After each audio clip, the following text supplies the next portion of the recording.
Spain won the World Cup, but that's not the story everyone's talking about. Morocco's run in Qatar, nobody believed it.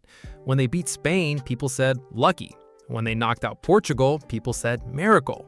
They became the first African team ever to reach a World Cup semi-final. The world clapped, but they didn't respect it. Deep down, everyone thought it was a one-time fairy tale, a magic month that would never happen again. Even after Morocco pushed France with the edge in that semi-final, even after outplaying them for long stretches, nothing changed. People said Morocco got lucky. The world moved on. Morocco didn't. For 4 years, the Atlas Lions heard it all. They'll never do it again. Africa isn't there yet. Every insult became fuel. Morocco remembered everything. Now, fate brings back the same nation, the same dream, another World Cup. And in the quarterfinals, France, the team that broke Morocco's heart in 2022. This time, Morocco isn't here to surprise anyone. They're here for revenge. But even getting here wasn't easy. Before the tournament started, everything fell apart. Just 3 months out, Walid Regragui, the coach who built Morocco's legacy, walked away. The man behind Africa's greatest World Cup run was gone. For most teams, that's a disaster. Panic would hit, confidence would crash, and that's exactly what people expected. Experts wrote Morocco off instantly. Fans thought everything built since Qatar was falling apart. Then came a name nobody knew, Mohamed Wabi. No big European clubs, no Champions League history, not the flashy pick everyone wanted, so almost nobody noticed him. Here's what people missed. Wabi had been shaping Morocco's future for years already. Born in Belgium to Moroccan parents, he never chased fame as a player. Instead, he spent 20 years studying the game, building players, not headlines. 17 years at Anderlecht's academy made him one of Europe's best youth coaches. Then, Morocco called him home. He didn't just focus on today's stars, he built tomorrow's. Discipline, fearlessness, smart football. Then, 2025 hit different.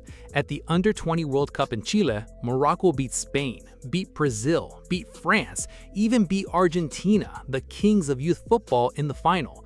First Under-20 title ever. Not luck, domination. Wabi wasn't just training players, he was building champions. So when Regragui left, Morocco didn't look outside. They looked at their own. Wabi became head coach. His message was simple: no more underdogs. Walk in like you belong. No fear, no excuses, just belief.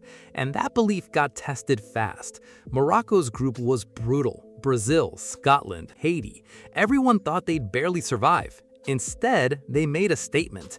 Against Brazil, for 90 minutes straight, Morocco matched the 5-time champions blow for blow. Every tackle meant business. The game ended level, not because Brazil eased up, but because Morocco refused to back down.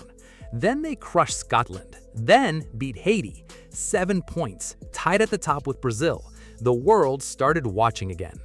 So when Regragui left, Morocco didn't look outside. They looked at their own. Wabi became head coach. His message was simple: no more underdogs. Walk in like you belong. No fear, no excuses, just belief. And that belief got tested fast. Morocco's group was brutal. Brazil, Scotland, Haiti. Everyone thought they'd barely survive. Instead, they made a statement. Against Brazil, for 90 minutes straight, Morocco matched the 5-time champions blow for blow. Every tackle meant business. The game ended level, not because Brazil eased up, but because Morocco refused to back down. Then they crushed Scotland, then beat Haiti. 7 points, tied at the top with Brazil. The world started watching again. But the real test was just starting. Round of 32, the Netherlands, stacked with stars from Europe's best clubs. On paper, this should have been easy for them. Morocco didn't care about paper. The Dutch controlled the ball early. Every tackle rocked the stadium, but Morocco held firm. Saibari threatened. Aynaoui came close. Hakimi fired a rocket. Verbruggen somehow stopped everything. On the other end, Bounou made save after save. The first half turned into a war, not for goals, but for patience. Morocco understood something huge. Football isn't always about the ball. Sometimes it's about the moment. In the second half, Morocco grew stronger. Then, 71st minute, disaster. One quick Dutch move, one clean finish from Gakpo. Netherlands 1, Morocco 0. The clock kept running. 75, 80, 85, 90. Everyone thought it was over. But Morocco had lived this before. Years of doubt, years of being told not good enough. Why stop now? Deep into stoppage time, one last cross flew into the box. Time froze. Issa Diop rose above everyone. One header, one heartbeat, goal. Morocco tied it in the 91st minute. The Atlas Lions refused to die. Impossible became possible again. But the biggest test was still coming. Football sometimes rewards the better team, sometimes the braver one, and sometimes the one that just won't quit.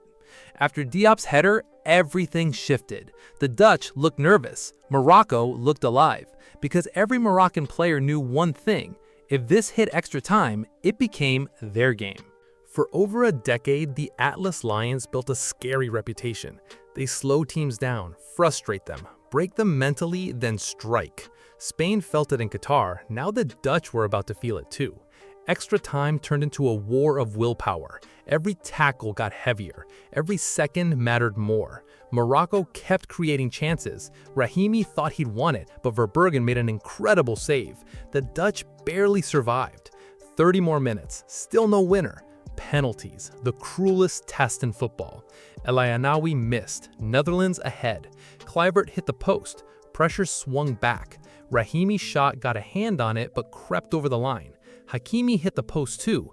Then Somerville stepped up, needing the goal. Bounou stood still, guessed right, made the save. One nation erupted. Saibari finished it. Ball in the corner, game over. Morocco knocked out another giant. Not luck, belief. And coincidences don't happen twice. If beating the Netherlands proved Morocco could survive, the next game proved they could dominate. Canada stood in their way of another historic quarterfinal. Playing at home, Canada believed their fairy tale could continue, and early on, it looked that way. Canada attacked hard, pressed high, forced Bounou into big saves. For almost a full half, Morocco looked shaky, maybe tired from the Dutch battle, maybe feeling the pressure. But great teams adjust. Whatever Regragui said at halftime changed the whole game. Morocco came out like a new team, sharper, faster, hungrier. Just 5 minutes in, the breakthrough came.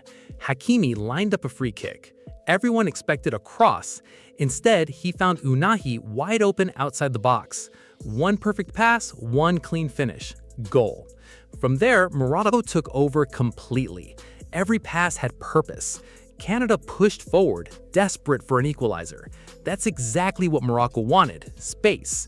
Diaz drove down the wing, skipped the shot, squared it to Ounahi instead. Ounahi didn't hesitate, rocket into the roof of the net. 2-0. Then Rahimi sealed it in stoppage time. 3-0. No drama, no penalties, just total control. 7 wins in their last 9 knockout games at major tournaments. That's not luck, that's who they are. But the wildest part of this story isn't the wins, it's the players doing it. Look at the squad. Faces have changed. Many heroes from 2022 aren't here anymore. Legends fans will never forget. But football moves on.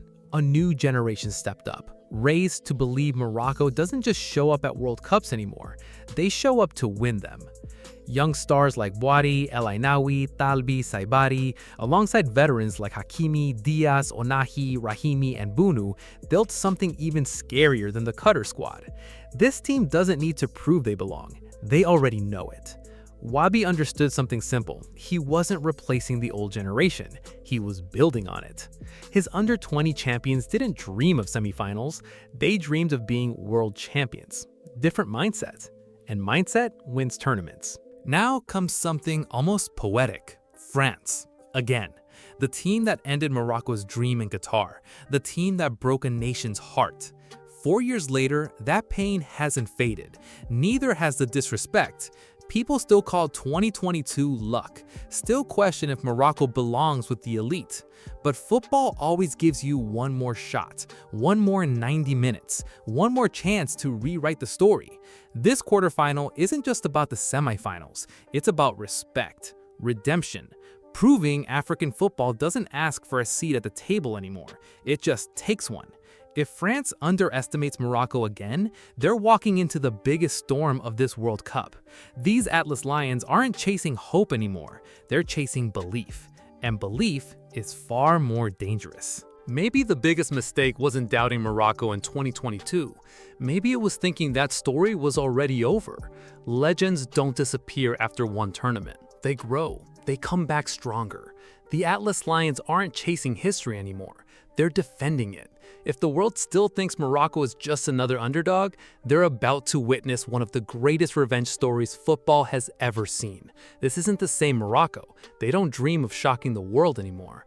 They expect to conquer it.